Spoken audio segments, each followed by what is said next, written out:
I'm calling this silencer a Parker Hale clone. It's not a Parker Hale. A proper Parker Hale has got Parker Hale down there, made in England. This one has no such markings on it.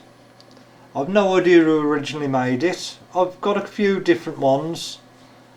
There's some difference between them. Different length of spring.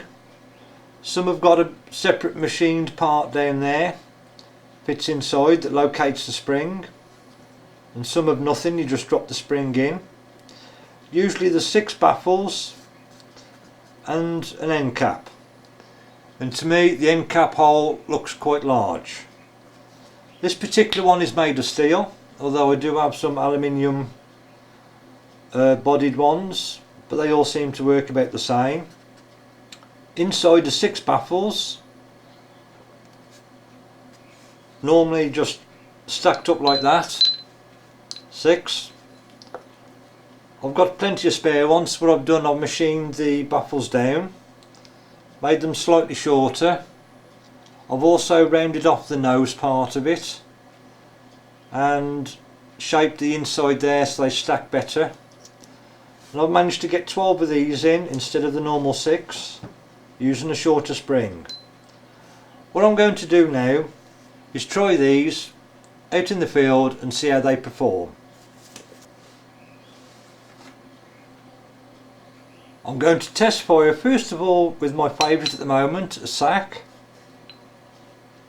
and then I shall use the Parker Hale clone, and then I'm going to give a try with another silencer I've been making some internals for, just messing around. See if I can come up with a good design for the internals. Let's see how they perform.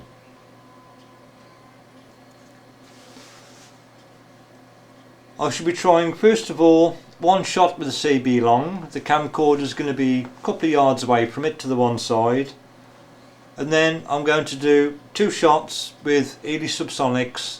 The camcorder will be about 60 yards away, just to see what the noise reduction's like. These silencers can be used on air rifles as well as rimfire. I certainly wouldn't like to try it on a HMR, but for now let's try them with these rounds and see what they perform like.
As I mentioned earlier, I first used the sack silencer, then the Parker Hale clone, and then this one here where I put some different baffles in, just experimenting with some homemade baffles. Yet again, the sack has come out on top as far as I'm concerned personally.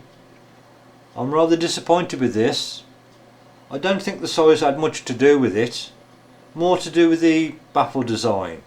Quite surprised, as the cones I thought would have been a good performer. This one just simply back to the drawing board, a total reject.